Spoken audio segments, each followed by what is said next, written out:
seorang yang tujuan ibadahnya untuk taqarrub kepada Allah sekaligus untuk tujuan duniawi yang akan diperolehnya.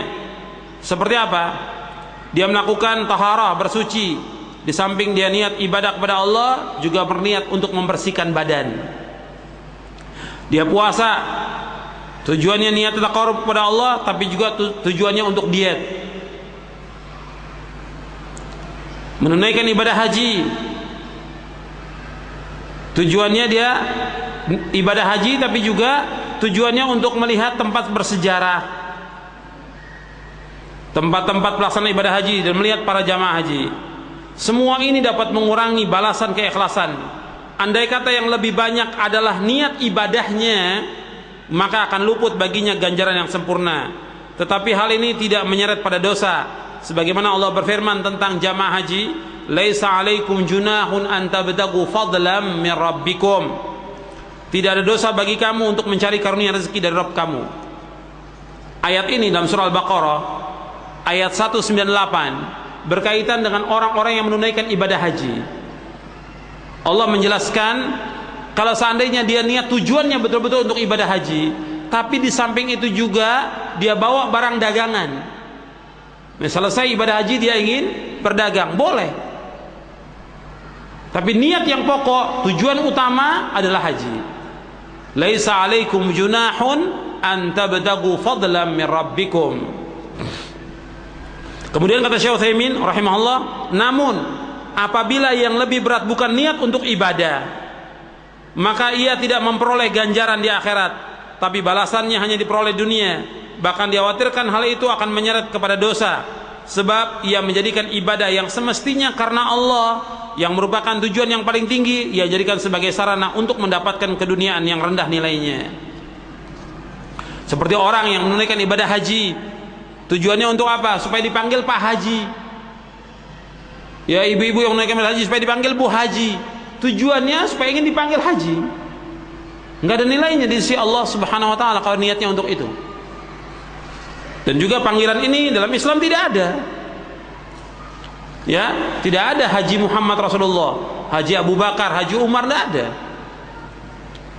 Dalam Islam tidak ada panggilan yang seperti itu. Jadi niat itu harus kita ikhlaskan semata-mata karena Allah Subhanahu wa taala. Kemudian dijelaskan oleh Syekh Utsaimin di halaman 57, untuk melihat halaman 57, apabila dikatakan apakah neraca untuk mengetahui tujuan orang yang termasuk dalam golongan ini lebih banyak tujuan untuk ibadah atau selain ibadah, bagaimana neracanya, bagaimana tolak ukurnya, bagaimana timbangannya?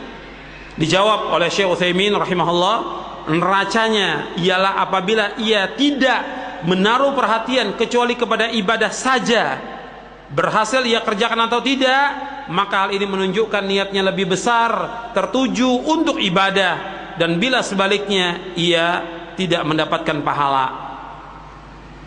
Bagaimanapun juga niat adalah perkara hati yang urusannya amat besar dan penting. Seseorang bisa naik ke derajat siddiqin dan bisa jatuh ke derajat yang paling bawah disebabkan karena hatinya. Kemudian beliau membawakan perkataan Imam Sufyan Ats-Tsauri. Ini dalam Majmu' Fatawa war Rasail di juz yang pertama, halaman 98 sampai halaman 100. Kemudian ikhwan fillah, azakumullah, di antara contoh-contoh yang banyak dalam kita beramal itu akan terlihat, ya. Saya membawakan di antara contoh-contohnya seperti ada orang yang menunaikan ibadah haji dan umrah tujuannya untuk tamasya, nggak ada tujuan ibadah, karena liburan. Daripada liburan dia ke negeri kafir, ya ahsan dia liburannya ke Saudi Arabia, tapi nggak ada niat ibadah, niatnya untuk tamasya, nggak ada nilainya di sisi Allah SWT. Ya tergantung pada niatnya. Innamal a'malu binniyah wa innamal likulli imri'in ma nawa. Begitu juga ada orang yang dia bangun di tengah malam, sholat malam supaya lulus ujian. Selama ini nggak pernah sholat malam, tapi karena mau ujian bangun sholat malam. Tujuannya untuk ujian, bukan untuk ibadah kepada Allah yang ikhlas, tapi dia betul-betul yang paling besar tujuannya supaya bisa lulus ujian. Kemudian juga ada orang yang dia menjenguk orang sakit bukan niatnya karena melaksanakan sunnah Nabi untuk menjenguk orang sakit, tapi tujuannya supaya nanti kalau dia sakit dia dijenguk, bukan karena Allah. Pada orang menjenguk orang sakit di pagi hari, maka malaikat 70.000 malaikat akan salawat kepada orang itu sampai sore hari. Kalau dia menjenguk sore hari, 70.000 malaikat akan salawat kepada dia sampai pagi hari.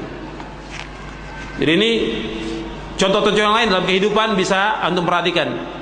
Dan kita tetap harus berhati-hati, jangan sampai niat kita bukan karena Allah Subhanahu wa taala.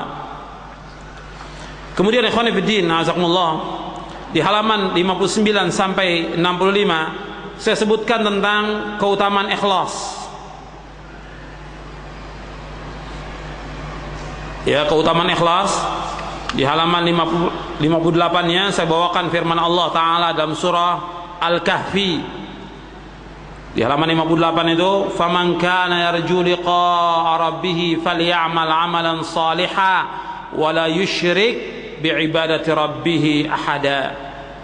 Barang siapa yang mengharap perjumpaan dengan Rabb-Nya, maka hendaklah ia mengerjakan amal soleh dan janganlah ia mempersekutukan seorang pun dengan Rabb-Nya. Al-Hafidz Ibnu Katsir berkata dalam tafsirnya, inilah dua landasan amal yang diterima, ikhlas karena Allah dan sesuai dengan sunnah Rasulullah SAW. Kemudian ada seorang laki-laki datang kepada Rasulullah SAW. Ya Rasulullah, bagaimana pendapatmu tentang orang yang berperang demi mencari upah dan sanjungan? Apa yang diperolehnya? Rasulullah menjawab, ia tidak mendapatkan apa-apa. Orang itu mengulangi pertanyaan sampai 3 kali. Dan Nabi SAW menjawab, orang itu tidak mendapatkan apa-apa, tidak mendapatkan ganjaran. Kemudian Rasulullah bersabda, innallaha la yaqbalu minal amali illa ma kana lahu khalisan wa batughiya bihi wajhu. Sesungguhnya Allah Azza wa Jalla tidak menerima amal perbuatan kecuali yang ikhlas, dan dimaksudkan dengan amal perbuatan itu mencari wajah Allah.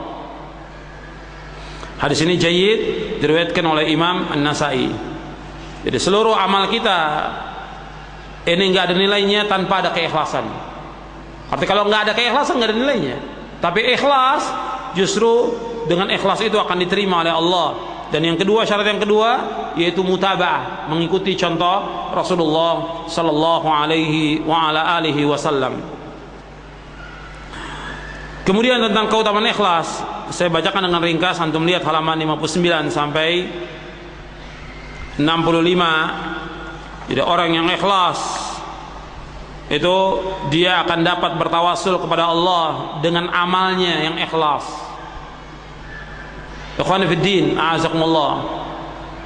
Ini tentang 3 orang yang dia masuk ke goa, yang kemudian Allah SWT menyingkirkan batu yang menutup pintu goa itu, dan kemudian ketiganya bebas.